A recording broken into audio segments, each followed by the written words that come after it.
Welcome to another fabulous episode of Tickle.Life. It's a podcast, and I'm your hostess with the mostest, Gaia Morissette. So today I have this awesome guest that he's been on the show before. He was actually my very first interview, and I've brought him back because, I want to have a really honest conversation about penises and how sometimes they aren't always cooperative and how sometimes they don't always show up when we want them to. And, and how that affects many men all over the world. So, I'm going to have him introduce himself. What's your name? Hey, Chris Hoffmann. And what would you say is how would you identify? What's your title? It's a tough one.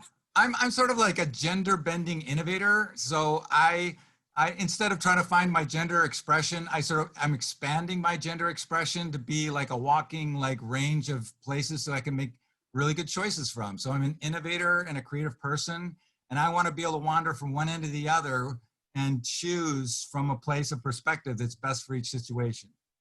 Beautiful. All right, so I've started asking all my guests, do they sleep in the nude or with pajamas? Nude. Why? Oh, I don't want anything touching my body, and I like especially if the sheets are really soft, to just kind of squirm around in the bed a little bit, just kind of feel myself. Nice. Are you a commando or a panty or underwear guy? I like wearing briefs. I like my junk to be held and contained. Secured. Yes. Awesome.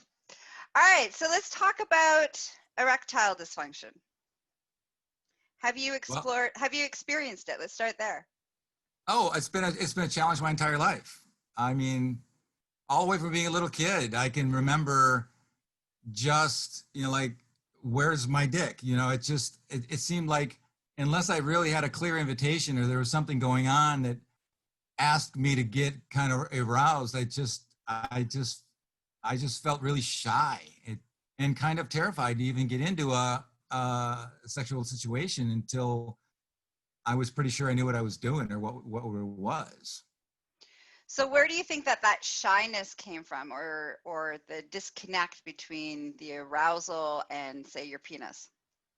Oh, I think it's just family shame. I think it's just, I grew up in an environment where nobody talked about sex, and if they did, it was like some terse comment to get it back to avoiding it kind of thing. So my sexual awareness was a terrible thing. Mm.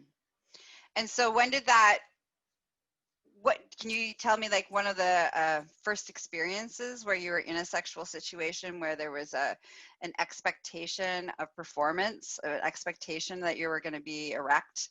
What happens?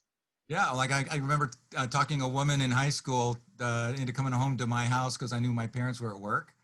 So I'm in there and I'm doing the whole thing. I've got her naked and gone down on her pussy and got her frothed up, and she's looking at me and there's a part of me is I don't even know what to do with this. I don't even know if it's okay to take my t-shirt off. I don't know, to get my dick out, I don't know if she's going to laugh at me or my mom's going to come in and scream at me you horrible demon or something, so I let the whole experience go by, and literally a couple weeks later talked to her to come to my house again, did the same thing, and still didn't know what to do. Still didn't have the courage to even say, is it okay for me to be sexy? And I'm 16, 17. Mm-hmm. So, and then it was I don't know, another couple of years. I didn't actually have penetrative sex until I was 21. And how did you feel in that period of time around your peers? What was going on internally with you around that? I just felt kind of lost.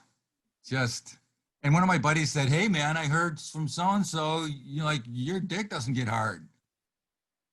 And I'm okay, that's nice.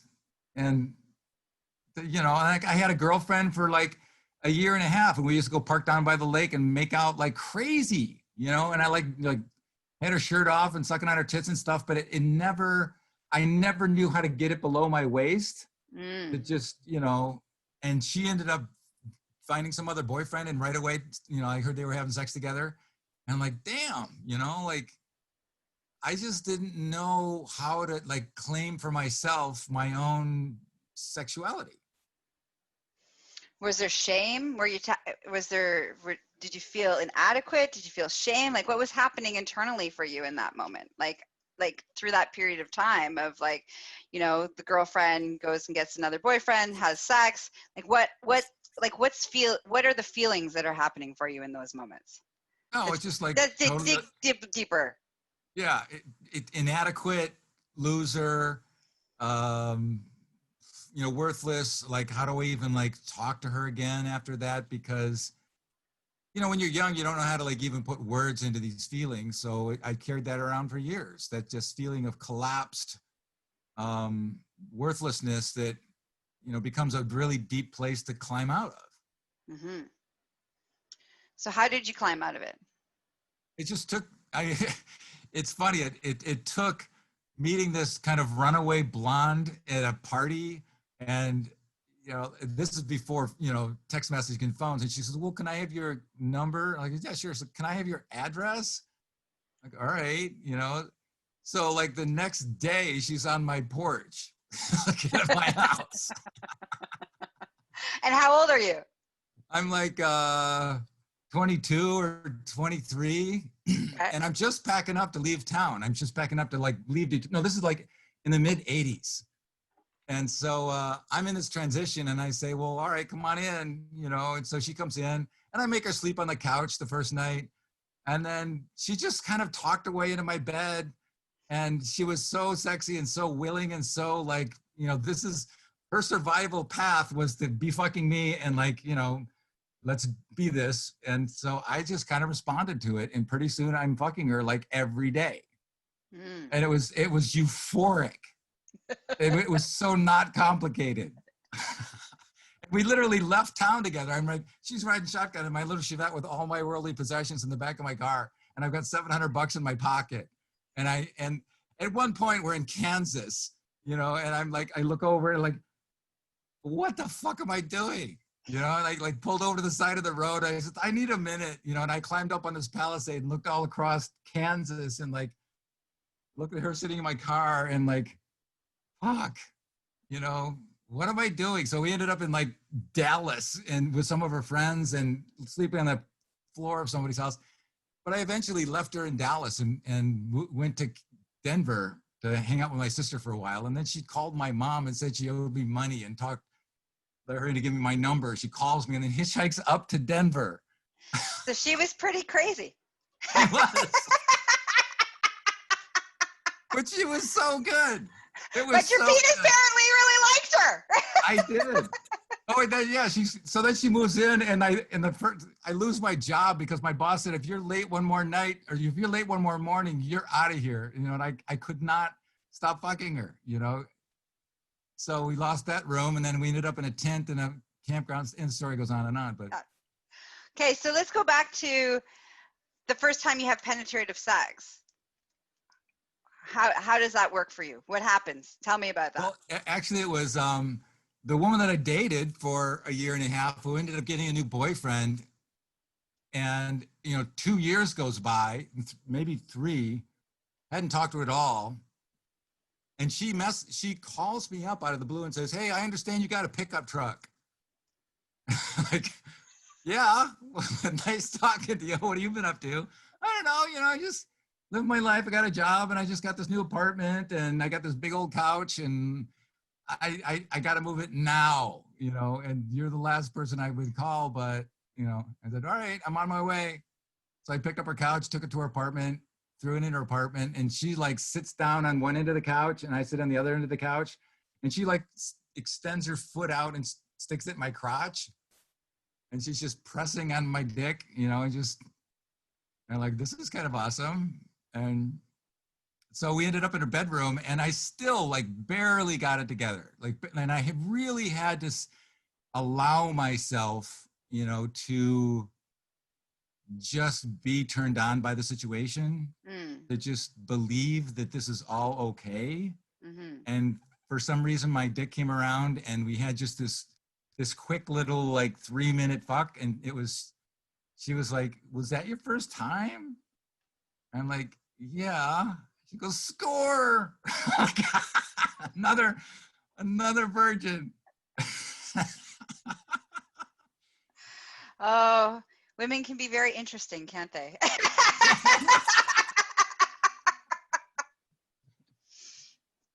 Okay, so let's fast forward into, you know, that sequence of like, being in sexual situations where you feel like you're supposed to be aroused, but you actually aren't aroused. What's happening? Like, what goes on for you around that? Like those moments and moving in throughout your history. That's let me just it was so hit and miss for such a long time. Like a year would go by and I just wouldn't care, because I've always been sort of this up in my head engineer guy for so long that I'm totally fine entertaining myself with all this cool shit that I'm building. Mm-hmm. And women would show up and I would try to connect with that, and we just end up making out a lot and fingering and stuff like that. But to really want to have sex with them, there was this story that would run, and this is really kind of personal. It was like my dad's energy was, don't say the absolute minimum to get what you want, and like don't talk to people, and if you talk to people they might want something from you. So he had this whole story that kind of I inherited was, if you get a little close to somebody then they're going to want something. Mm. And I didn't know how to manage my boundaries with my mom, because she would flood me with all of her emotionality. I didn't know even what boundaries were. So I didn't want to put myself in a situation where I might have to hurt somebody's feelings by having them step back. So to step into it, the threshold was intercourse. Mm-hmm. The minute I do intercourse, I owe somebody something. Or I have to talk my way out of it, or I have to manage some situation. So I had this huge story running of just, oh my fucking God, I am terrified Yeah. to bridge this threshold of what the fuck ever. So my dick is like, dude, what the fuck are you thinking about? None of this is sexy. None of that's sexy thoughts. There's tits and ass and right in front of you, and it's shops open. Where are we, dude? Yeah. So what was the conflict? So you're having that conversation. So what's the response? Are you having the dialogue in your head? Yeah, I mean, I can think of many, many times I just talked myself right out of like an open invitation, Mm-hmm. and just let it go by, and ended up driving her home, or ended up walking out of her apartment at 3 o'clock in the morning because I got so confused I didn't even know how to like wake up in the morning to have to explain myself to that. So what was happening with how are the women responding in those situations? Confused, like what the fuck was that? Like I just wanted to be close to you. I just wanted to feel you. I just wanted to have my experience with what I thought this night was going to be like. And, whoa.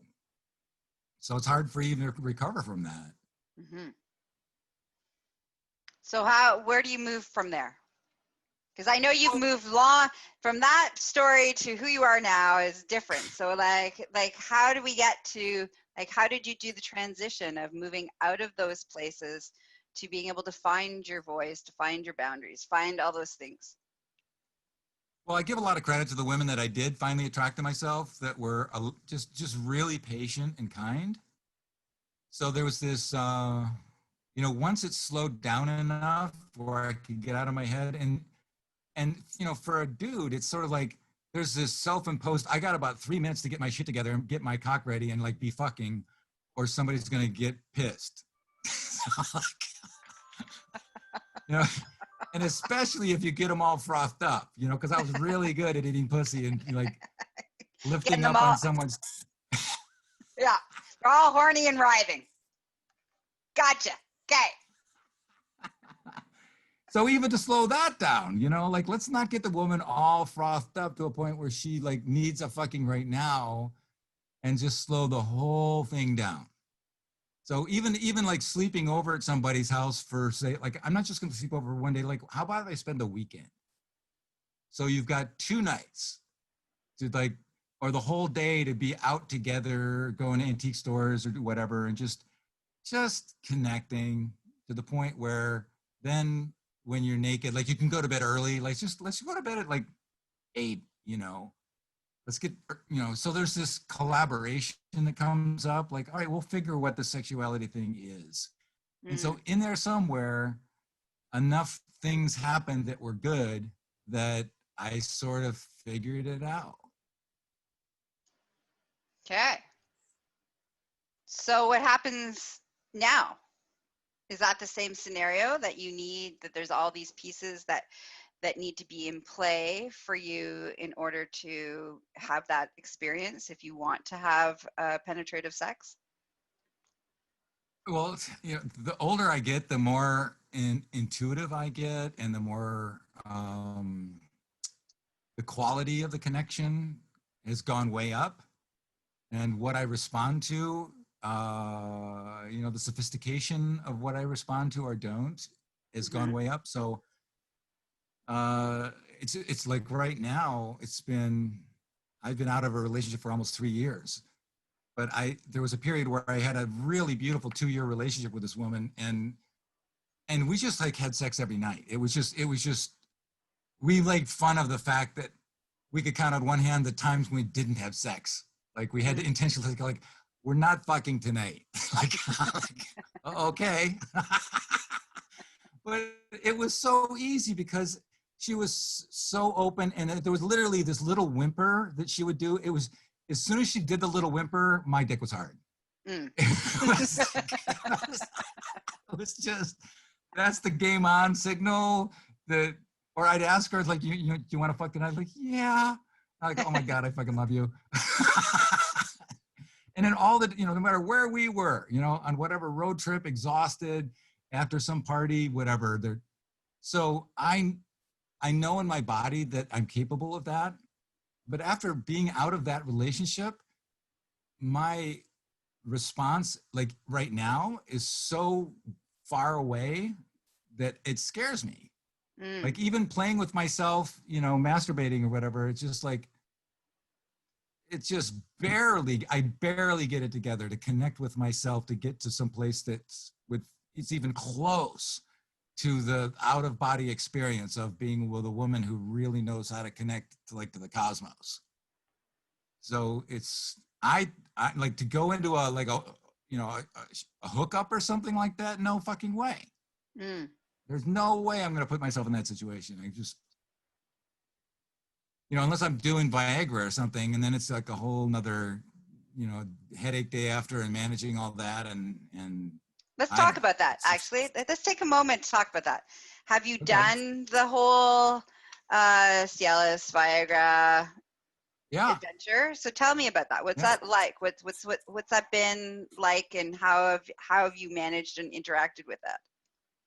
It's a powerful lure to use it all the time, when you're playing around. But I've learned to, like, if I'm going to be with a woman for the first time, I'm just kind of insecure, like, I just don't want to end up in a situation where my dick's offline. So I will take, like, a reasonable amount, and that's like a quarter of a 200 milligram Viagra is enough to sort of like, all right, my dick is going to be around. And then if you're going to like go to a sex party, do half of one, kind of thing. But man, the headaches the next day are awful. It's just polluted feeling. But there's a feeling of, it's harder to find your orgasm doing that. And if you take too much, you literally can't think straight. I mean, you can't like hold a reasonable conversation with a woman. Your whole body gets kind of agitated. So that's Viagra. Cialis is a little different. If you take it way early, like at noon, it kind of lasts for 2 days. So you can take a little bit less, and then like take a little bit of Viagra before you're going to have sex, and you get this little peak kind of thing. So I'm a proponent of that. I think it's healthy. I think it takes a lot of anxiety off. But once you're in like a more flowing relationship with a woman, like that woman for 2 years, it was like I was fine. Kind of available at any time. And maybe sometimes if I knew that something about the day or the last couple of days, we really want to have a serious romp in the sack kind of feeling, I would take like the tiniest little bit, which just makes it a little bit more responsive. And then I also noticed another thing about those drugs, that if you're pulling it, you have to get your cock, you manually have to grab your cock and get it moving. But stroking it is not as good as thumping it. Like to just be in front of a woman and just thump your cock on her clit is the perfect thing to do when you're using Viagra or Cialis, because it's just the blood flow kind of figures out what it's doing, and it's just this simple way to just bring everything online. Without Nice.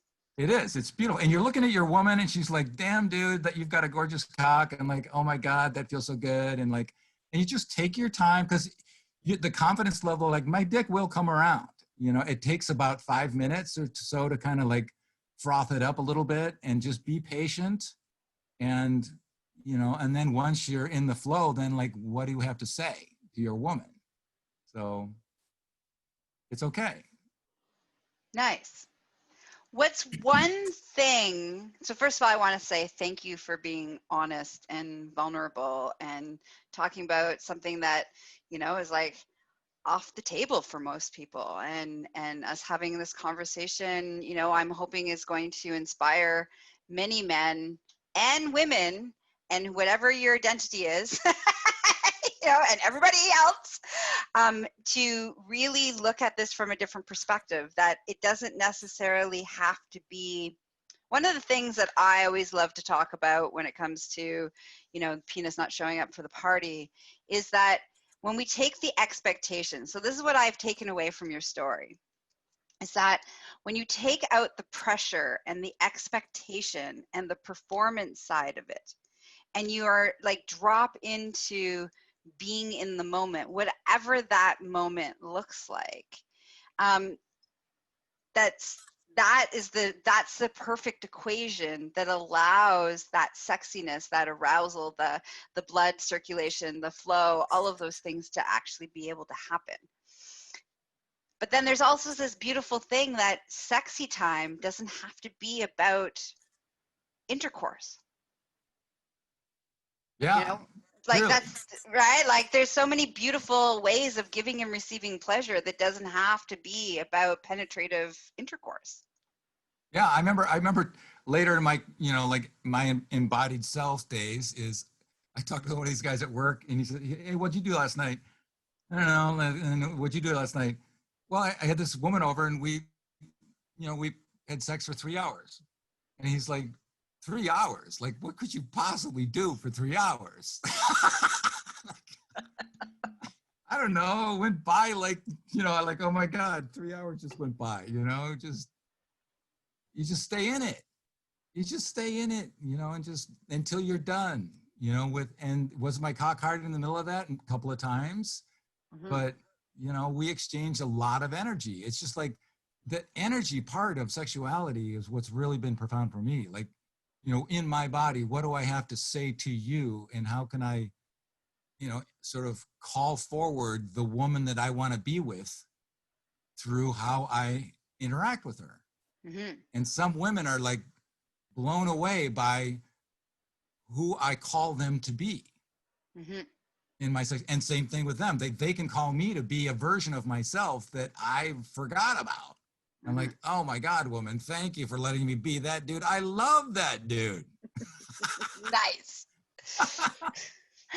So what's one thing that you know now that you wish you'd known and could have told the younger version of yourself? Oh, it's just slow down. It's just be present. I'm going to be myself. How about you be yourself? We'll meet in the middle and create something unknown right now. And thank you for being here. And thank you for just being intimate with me. And, it's just a call to like, it's the people don't like name the thing and they sort of hope that it's there or I don't know if it really is there, or like, it's to say, excuse me, can I just make sure that intimacy is here? Mm. are you here? Is permission granted for us to be sexy in whatever way we want to be sexy? And to her, in some way say, yeah, I want to feel sexy too. So what, remember too, like I'm having my own freak out about trying to be intimate with somebody, and so are they. Yes, that's true. Right? And the more you realize that they're having their own little like, oh my God, I hope this guy allows me to be as sexy as I want to be and doesn't just fuck me some porn star, they're managing like the threat level of who this dude is. But can we just connect before any of that even starts? Mm-hmm. So, Beautiful. yeah. And your dick will thank you.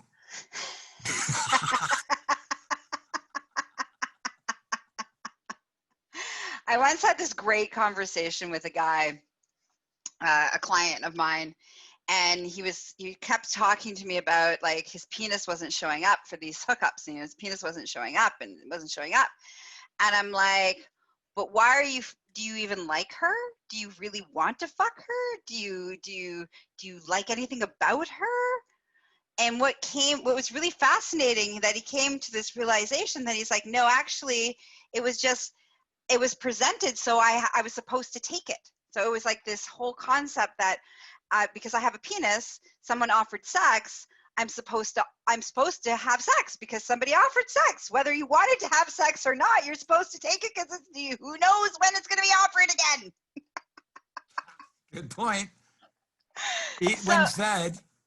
right? So it was this really interesting concept of like we were exploring. I was like, well, what if you were to be like, hey, actually, I don't know if I want to have sex with you, or I don't know if there's a connection. Just because you say you want to fuck me doesn't necessarily mean that I want that in return. And so I always remember that conversation because often men come to me and they're like, so my penis isn't showing up. And the first question I always ask them is, were you attracted to the person? Did you want to fuck? Were you horny? Those three questions. Or was it feeling like obligation and you were supposed to because it was being presented? Yep. And for everybody who's listening, the one thing I would have told myself around being on the receiving end of penises not necessarily showing up for the party is it's not about you.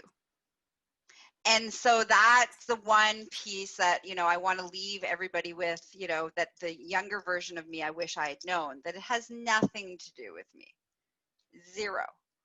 The only thing my responsibility is to be like, hey, do you want to talk about it? And is there anything you need? That's it. And we can go drink tea instead if you want. It doesn't have to be anything. Yeah. Thank you. Thank you, Chris. Great. Very much awesome. For having this conversation with us. So how can people... Go ahead. I just feel this big, open, radiant opening towards you. I just love your energy. Aw, thanks, man. So, how can people spend more time with you? I've got everything that at my Instagram and my website is Heart in Gear. So heartingear.com, Instagram Heart in Gear, Twitter Heart in Gear, Facebook Heart in Gear.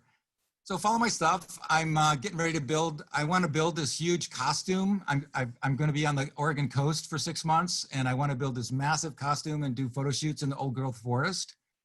And I figured out this sensor technology where accelerometers are used, where if I move forward, all the lights on the front of this costume will shine forward. And if I back up, the back lights up. And if I move left and right, the lighting changes depending on my motion. And if I jump up and down, only the lights on the bottom turn on. So I want to build this like Mardi Gras costume that has all this lights embedded in it that turns into this spooky kind of tribal dance on, the kind of like, how do we be optimistic and where's our joy and how do we celebrate? So I'm going to try to do a Kickstarter and a documentary film on shooting that.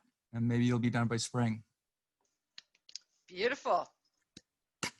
Beautiful. All right. So, audience, thanks for being with us. Make sure you check out all the other episodes of Tickle.Life podcast. You want to spend more time with me, you can find me at succulentliving.com. Don't forget to come listen to my podcast called My Orgasmic Life, which is very juicy and you never know what I'm going to talk about. Sometimes it's a little bit too much information. All right. Have a juicy day and may it be filled with honest connections with others. Bye-bye.